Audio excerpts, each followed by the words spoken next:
welcome back, everybody. So this is part 2 of our videos with Shivani. And today we're also joined by Diego. Today we're talking about relationships and men's health. Shivani, you felt very strongly about inviting a male teacher to this retreat.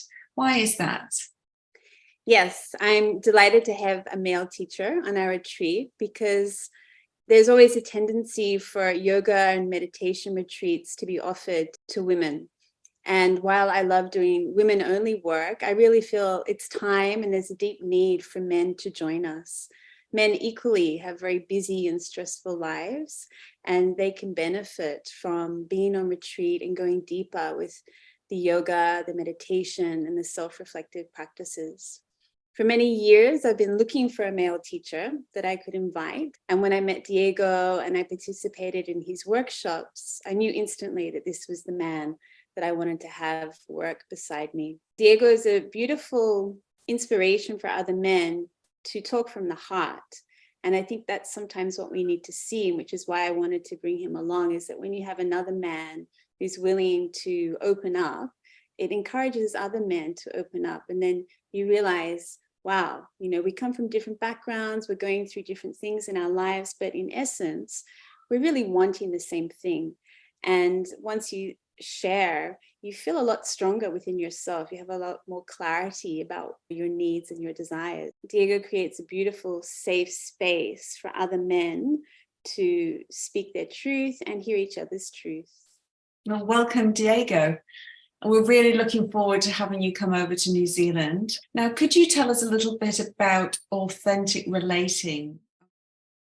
It's such important work because we're all, but I think particularly men, we can become such islands. And the practices that I'll be bringing to this retreat are all about leaning into compassion and understanding for each other through stepping into the vulnerability that it takes to be really honest, particularly about the aspects of ourselves that might be a tricky fit for the society that we live in. And so we might have learned to deem them odd or wrong. And the problem with that is that it creates this huge disparity between what is expected of us and what we really are. And the more that we can come together to be honest with each other, the more we can realize that some of these aspects that we might struggle to embrace about ourselves and let others see about us might just be human nature. And if that's the case, then we're not alone in it. It's something that we all share, but unluckily we might all be feeling awkward about it in silence individually because we don't often create spaces in which it feels safe enough to be honest enough to learn about these challenging aspects about ourselves. Thank you. It's very interesting. What might men expect from you at this retreat? The first thing they can expect is that they'll be totally in control of how gentle they want to be with themselves or how courageous they want to be in leaning into the edges of their comfort zone. Try to tune in to a more genuine version of themselves, and then more so to dare to embody that in front of others, which can be so life-changing because as soon as you start doing that, you start repelling those people who you're not going to connect with deeply anyways. And making space and attracting those who you might be able to teach something about something that's really dear to their heart and the other way around as well. And so it becomes this compounding process where you find that ship in the night that was meant for you, and all from starting to just put out this genuine beacon. And all the while for anybody present, allowing them to witness somebody being so honest that in doing so gives them silent permission to start being themselves more fully. Because as soon as you start doing things that are more you and less what those around you value, but more really you, then you start letting go of the need of any external validation. Just you doing you becomes so fulfilling.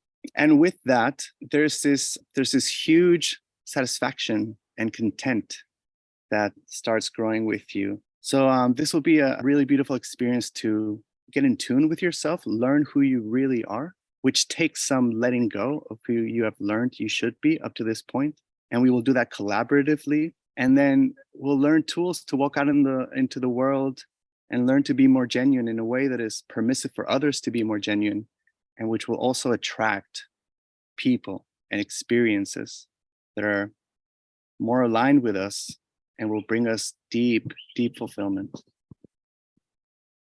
Wow. Well, that's a lot to think about.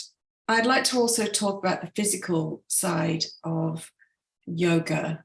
From my experience, a lot of the men are sometimes quite stiff, quite tight muscles because they use their bodies more physically. And sometimes they're embarrassed if they can't do a pose properly or they're very tight. But actually, they're the ones that really will benefit and need these practices. How do you feel about that? Yeah, well, when I finally took you up on a yoga lesson with you, Shivani, the first thing that immediately stood out to me is that I would never do this on my own.